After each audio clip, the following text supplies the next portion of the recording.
Good morning, fantasy football fans. I'm going to do a little recap on the injuries for the week and then the pickups that I think will be good to counteract those injuries. And then I'm also going to talk a little bit about your waiver wire, how you can really optimize who to pick up. A lot of people, this is what your normal waiver wire looks up. It can be by projection, as it is here. See, it has Keenan Allen up at the top, but he's on injury reserve. So I like to go ahead and do it by fantasy points. And this just kind of gives you, who scored the most points. And a really good way to do this is what you would do is you go to all players instead of available players, and then you would pick your position that you're really most needed in. So I think tight end is probably the weirdest position this year. I already have that opened up. So when I go to all players and tight end, okay, so I have this pulled up. The second ranked tight end in fantasy this year, Vance McDonald, he's had really low targets. I think he's only had 6 targets, but he's had a touchdown in every game. He's like Blaine Gabbert's favorite red zone target. So I think Vance McDonald would be a great pickup. That's what I'm going for in my league. But if you look, it's crazy. Out of the top 1, 2, 3, 4, 5, 6, 7, 8, 9, 10, then 1, 2, 3, 4 are available. So I mentioned Martellus Bennett in my video yesterday. He's the 5th ranked fantasy tight end this year with 18 points. He's owned in 80% of leagues. It's kind of weird that he's not owned in this league. Maybe even go for a double pickup. I might switch both my tight ends for Vance and Martellus. I think Martellus Bennett's still going to have really good value after Gronk's gone. The year that Gronk had the most fantasy points of a tight end in the history of fantasy football was the number 4 tight end in fantasy football was on his team, and that was Aaron Hernandez. So when they have 2 good players at tight end, they'll use them both. I will move on, kind of just show you what this looks like in the running back position. Obviously, running backs, they're going to be taking up a lot more, so I'm just going down right here and seeing all the teams that have running backs, and the first running back not on a team is Jalen Richards for Oakland. He's kind of iffy on a pickup. I don't need him. I wouldn't pick him up. I'm sure most people listening to this are in not as deep as league as I am, so they might have a few better running backs in the waiver wire to pick up. But like I said, if you just go to all player status, then running back, then season total, and then hit your filter, and then filter by fantasy points, you can see the best players and if they're not on anybody's team. For people that are just in 10-team, very casual leagues, this would be the best way for you to kind of search and see what's going on your waiver wire, and just be on your waiver wire every Monday. If you're on your waiver wire on Monday, you get your picks in. Tuesday night at midnight, pops in. You have good players. You play your waiver wire. That's how you win your season. Talk about injuries and pickups for the week. So big time injury. I don't know if you saw, but Adrian Peterson went out. Sorry, but he's going to be the guy. I think people really like Jerick McKinnon, but I think Matt Asiata will be the guy for this week at least. He looked like the guy, but it's kind of up in the air for Minnesota, Jerick McKinnon and Matt Asiata. Let's move on to Jonathan Stewart. Jonathan Stewart went down. Fozzie Whitaker came in, had a 100-yard game after that. The only thing about Whitaker is I don't know if they're going to use him instead of the third-string running back, who's more of an all-purpose guy.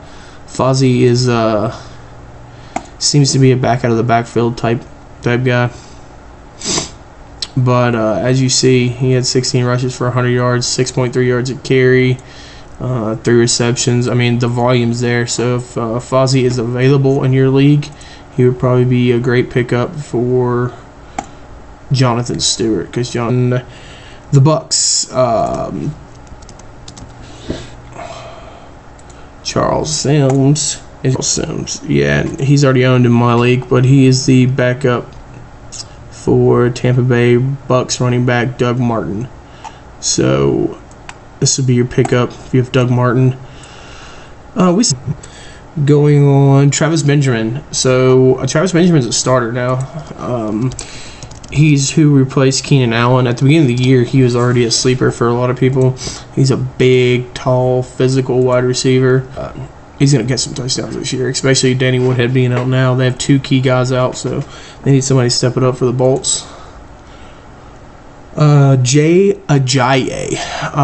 As we know, Aaron Foster can never stay healthy, so he is actually have a groin injury, and groin injuries are like the worst for fantasy football. And then you never really know with soft muscle tissue injuries, so it's kind of hard to even give a timeline for Aaron Foster. I don't think anybody's given a timeline yet, but I like JJ. I thought at the beginning of the year he was going to be the starter eventually, so we'll kind of see how this goes for him. And with Aaron Foster hurt, he'll be able to get all the looks, so I think he's a decent pickup. Somebody else to talk about. Amir Abdullah went down for the Lions, and I already think Theo Riddick was showing that he was the better running back. So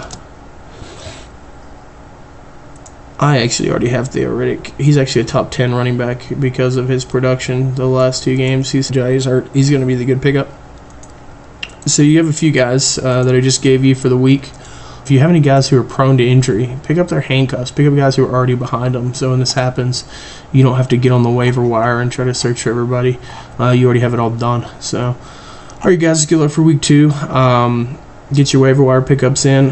Make sure you go and check your tight ends. Tight ends is such a wonky position this year that there's a lot of top 10 tight ends that aren't even on teams right now, just because there's guys that nobody have ever heard of. So, just going to show you one more time what our tight ends, and I would think our league is a pretty deep.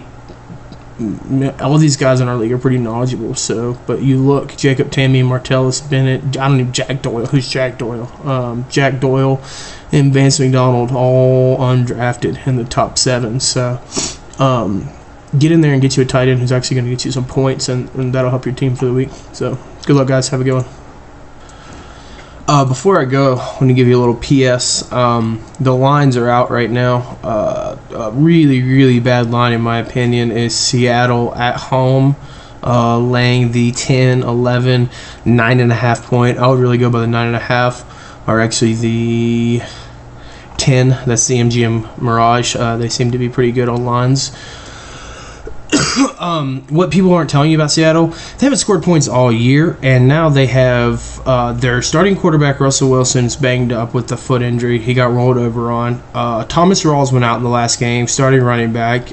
Starting wide receiver Tyler Lockett went out, and Doug Baldwin went out. So 4 out of 5 skill positions on Seattle are hurt, banged up, went out with injury the last game. And we've seen that San Francisco can put up points with Chip Kelly's offense. So this line, as of the opening, I feel like it's going to go down. I think it'll end more like a 7.5 point Seattle favorite. But this line is really, really, really good in my opinion, and maybe even teasing it up a half point and getting 10.5 and taking San Francisco on the road. I think they'll cover. So if you want to get on that, I would go ahead and get it now while the lines are low.